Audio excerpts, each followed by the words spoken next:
मधु बेटा, तुम्हारे पापा शहर गए हैं कमाने और अभी हमारे पास पैसे नहीं है खाने के लिए। तुम एक काम करो, हमारा जो बकरा है ना वो मार्केट में जाके बेचाओ।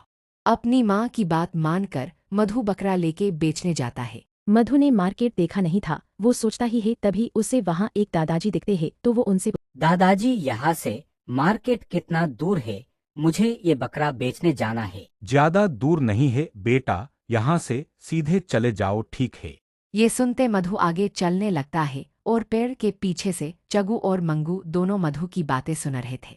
सुनो चंगुहा, मंगू, उस लड़के के पास जो बकरा है ना, उसे हमें अपना बनाना पड़ेगा। मार्केट में वह कम से कम 5,000 रुपए में बिकेगा। उसे हम अपना बना ले कैसे? उससे हमें काफी फायदा होगा। मेरे पास एक उपाय है, मैं जैसा बोलूं उसमें मेरी हामी हाँ मिलाना।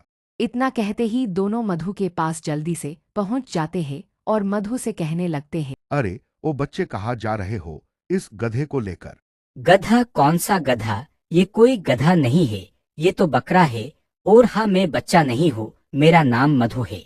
क्या तुम इसे मार्केट में बेचने जा रहे हो? अगर तुम्हें बेचना है तो हमें बेच दो। हमें वैसे भी गधा खरीदने जाना है और मार्केट भी बहुत दूर है। हमारा भी काम हो जाएंगे और तुम्हारा भी। अगर तुम्हें बेचना है तो हम तुम्हें पूरे 500 रुपए देंगे।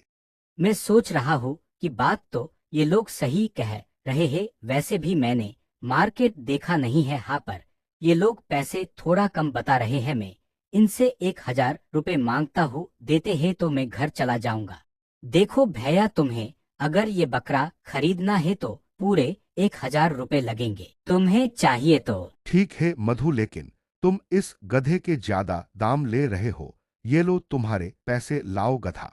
इतना बोलकर पैसे देकर वो दोनों वहां से चले जाते हैं और मधु यहाँ सोचता है। अरे ये लोग बकरे को गधा क्यों कह रहे थे? कुछ तो गड़बड़ है, मुझे इनका पीछा करना चाहिए।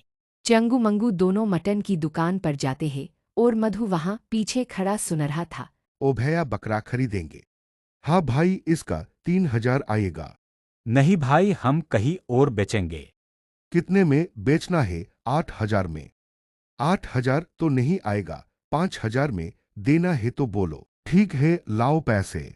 ये लोग मुझसे 1,000 में बकरा लेके 5,000 में बेचा रहे हैं। उन्होंने मुझसे चालाकी की है, इनको सबक सिखाना पड़ेगा। मधु जल्दी जल्दी दौड़कर किराना की दुकान पर जाता है और कहता है। चाचा जी, ये पैसे ले लो और एक काम करो, मैं मेरे 2 दोस्तों को लेकर आऊंगा तो मैं इस झोले में से मिट्टी निकाल कर दूंगा और आप ले लेना, ठीक है? इतना कहकर मधु वहां से चला जाता है।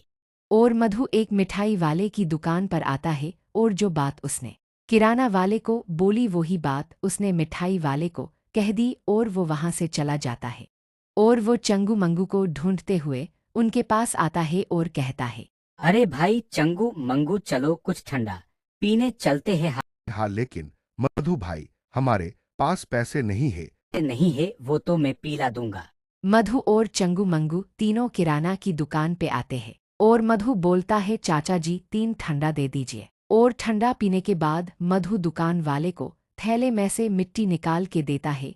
वो देने के बाद वो तीनों वहां से निकल जाते हैं। मधु और तीनों मिठाई की दुकान पे आते हैं और मधु बोला।